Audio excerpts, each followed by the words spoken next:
Assalamualaikum anak-anak, bagaimana kabarnya hari ini? Semoga kalian semua sehat walafiat ya yang ada di rumah, jaga kesehatan selalu. Nah, hari ini kita bertemu lagi di hari Rabu tanggal 4 November 2020. Nah, hari ini kita masih belajar di tema 4, subtema 1, pembelajaran kelima, hidup bersih dan sehat di rumah ya. Nah, kemarin kan kalian sudah belajar dengan budaya ya. Hari ini kita akan belajar di pembelajaran kelima ya, yang ada di halaman 35. Di halaman 35, di situ terlihat ada percakapan antara petugas kesehatan. Jadi, petugas kesehatan berkunjung ke rumah Dayu. Mereka menjelaskan cara menjaga kebersihan lingkungan. Yuk kita simak percakapan petugas kebersihan dengan keluarga Dayu. Petugas kesehatan berkata, "Kamu sudah tahu cara menjaga kebersihan rumah, Dayu?" Lalu Dayu menjawab, "Belum Kak, mohon penjelasannya Kak." Lalu jawab petugas kesehatannya yaitu, "Kita harus membersihkan rumah setiap hari, caranya dengan mengepel lantai, menguras bak mandi, menutup ember yang berisi air, dan membersihkan langit-langit di rumah. Sebaiknya rumah juga harus dilengkapi dengan ventilasi agar udara bebas keluar masuk. Rumah juga harus dilengkapi jendela agar sinar matahari masuk ke dalam rumah. Cahaya yang masuk baik untuk kesehatan." Nah, lalu Dayu menjawab, "Terima kasih Kak atas penjelasannya." Nah, anak-anak, dari percakapan ini kita jadi tahu ya bagaimana cara menjaga kebersihan rumah kita.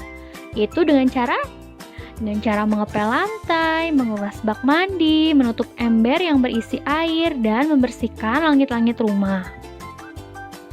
Pastinya kalian bingung ya, buat apa sih Bu kita harus menutup ember yang berisi air? Nah, perlu kalian ketahui ya anak-anak, nyamuk itu suka bertelur di genangan air. Kalau kita tidak menutup ember atau tempat yang ada airnya, maka nyamuk akan bertelur dan bersarang di situ. Kalian tentu tidak mau kan ya rumah kalian menjadi sarang nyamuk. Apalagi kalau nyamuknya itu adalah nyamuk Aedes aegypti atau nyamuk yang menyebabkan demam berdarah. Nyamuk itu bisa menyebabkan kalian sakit. Oleh karena itu, kalian harus menjaga kebersihan dan menutup ember yang berisi air atau tempat yang berisi genangan air yang ditinggalkan lama. Mengapa ditinggalkan lama, Bu? Karena kalau ada tempat, contohnya sampah seperti kaleng di depan rumah kalian, terus diisi oleh genangan air. Nah, si genangan airnya itu didiamkan selama berhari-hari, maka di situ akan menjadi sarang nyamuk ya. Nyamuk akan bertelur di situ, lalu akan banyak tuh nyamuk-nyamuknya. Lalu di percakapan tadi juga disebutkan ya, kita harus membersihkan langit-langit rumah. Nah, kalian harus tahu juga ya anak-anak soleh-solehah, bahwa setiap rumah itu harus dilengkapi oleh ventilasi. Ventilasi itu berguna untuk jalan keluar masuknya udara ke dalam rumah, agar rumah kalian tidak pengap dan sesak. Nah, lalu di rumah kita juga harus ada jendela agar sinar matahari bisa masuk ke rumah. Karena sinar matahari itu baik untuk kesehatan kita. Apalagi sinar matahari pada jam 7 sampai jam 9 pagi.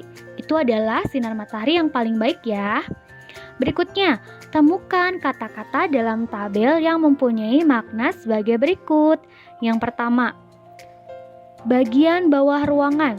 Bagian bawah ruangan artinya adalah lantai ya anak-anak. Lalu yang kedua, ada tingkap. Tingkap itu artinya adalah jendela. Nah, yang terakhir adalah tempat udara keluar masuk. Ayo, yang tadi memperhatikan percakapan antara petugas kesehatan dan Dayu pasti sudah tahu ya. Tempat udara atau tempat udara dapat keluar masuk itu apa? Ya, yaitu ventilasi. Nah, anak-anak, dengarkan Ibu membaca teks ya yang berjudul "Mari Kita Menjaga Kebersihan Rumah". Mari kita jaga kebersihan rumah. Banyak cara menjaga kebersihan rumah. Lantai, langit-langit, dan dinding rumah harus dibersihkan setiap hari. Kamar tidur harus dibersihkan dan dirapikan. Pakaian kotor harus diletakkan di tempatnya dan segera dicuci. Kamar mandi juga harus dikuras secara teratur. Jangan biarkan air tergenang karena akan menjadi sarang nyamuk. Ember tempat air jangan dibiarkan terbuka. Rumah yang baik juga harus dilengkapi dengan ventilasi dan jendela. Ventilasi berguna sebagai tempat keluar masuknya udara. Jendela berguna sebagai tempat masuknya sinar ultraviolet ke dalam rumah. Cahaya yang masuk baik untuk kesehatan. Nah, kira-kira apa isi dari teks yang tadi Ibu bacakan? Isi dari teks yang Ibu bacakan yaitu cara bagaimana agar kita menjaga kebersihan di rumah ya. Lalu, sudah tahukah kalian bagaimana cara menjaga kebersihan di rumah?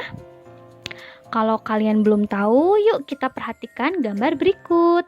Di gambar ini terlihat adik Dayu sedang mengelap jendela. Ayah sedang membersihkan bak mandi, Dayu sedang mengepel, dan ibu sedang membersihkan langit-langit rumah. Nah, kegiatan yang sedang dikerjakan oleh keluarga Dayu itu termasuk cara menjaga kebersihan di rumah ya.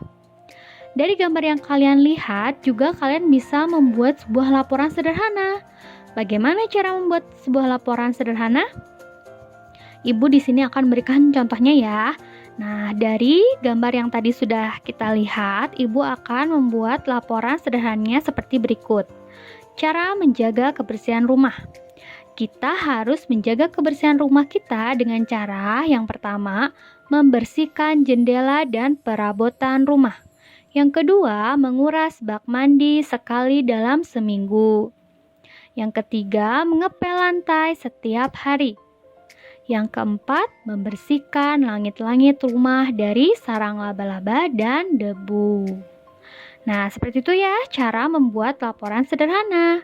Sekarang tugas kalian mencoba membuat laporan sederhana yang seperti Ibu contohkan ya, dengan mengamati kegiatan menjaga kebersihan kalian di rumah masing-masing. 4 kegiatan dalam menjaga kebersihan rumah, lalu laporannya kalian bacakan dan kirim voice note ke ibu guru masing-masing ya. Seperti itu. Jadi tugasnya itu berupa voice note ya. Kalian membacakan laporan berupa kegiatan apa saja yang kalian lakukan untuk menjaga kebersihan di rumah. Nah, lalu dari cerita yang tadi kita baca juga, Dayu dan keluarga itu sudah tahu ya bagaimana cara menjaga kebersihan di rumah. Mereka selalu membersihkan rumah bersama-sama. Kebersamaan dalam keluarga harus selalu dijaga. Apa saja yang dilakukan Dayu dan keluarga untuk menjaga kebersamaan keluarga? Nah, kita bisa melihat dari gambar-gambar berikut ini ya, kegiatan apa saja yang biasanya Dayu dan keluarga lakukan untuk menjaga kebersamaan keluarga. Yang pertama, di sini Dayu dan keluarga sering menonton TV bersama. Coba anak-anak, di rumah, apakah kalian pernah menonton TV bersama dengan keluarga kalian tidak? Pasti pernah ya, atau bahkan sering. Nah, yang kedua, belajar bersama. Kalau ini pasti tentunya kalian sering melakukannya ya, baik dengan abinya atau mungkin uminya di rumah atau mungkin dengan saudaranya. Apalagi di saat seperti ini ya, anak-anak diharuskan untuk sementara waktu belajar bersama dengan keluarga dulu di rumah. Kita berdoa saja, semoga secepatnya kita dapat belajar kembali di sekolah ya, bersama dengan ibu guru dan teman-teman kalian. Nah, yang ketiga, di sini terlihat Dayu dan keluarga makan bersama di meja makan. Nah, lalu kita lihat kegiatan yang ketiga. Di sini terlihat Dayu dan keluarga makan bersama di meja makan.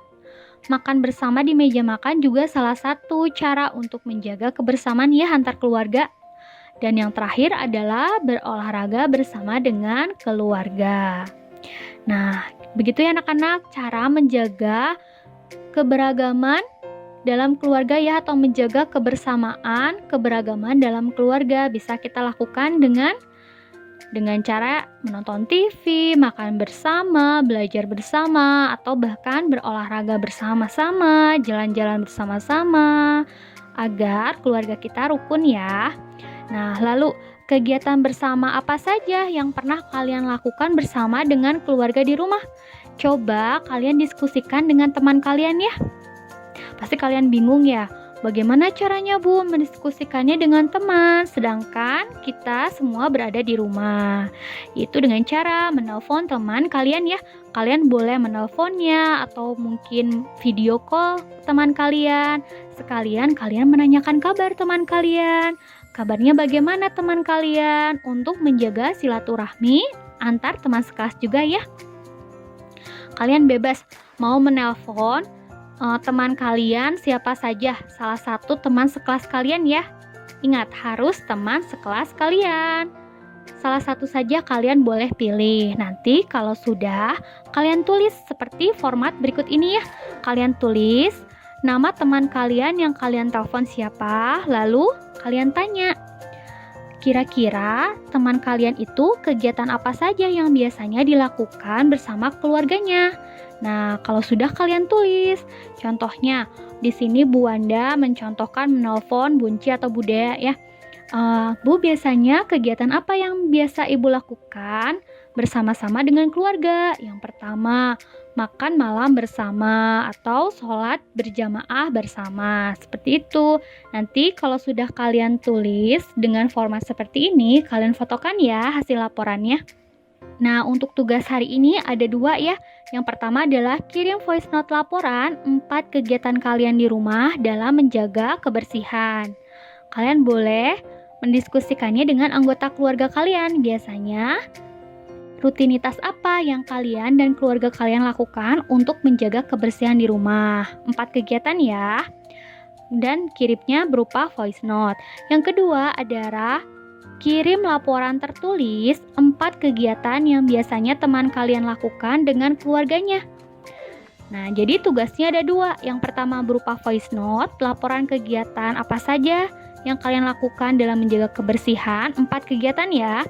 Yang kedua, kirim foto laporan tertulis 4 kegiatan yang biasanya teman kalian lakukan dengan keluarganya. Gitu ya anak-anak. Selamat mengerjakan. Sampai jumpa. Dadah. Assalamualaikum.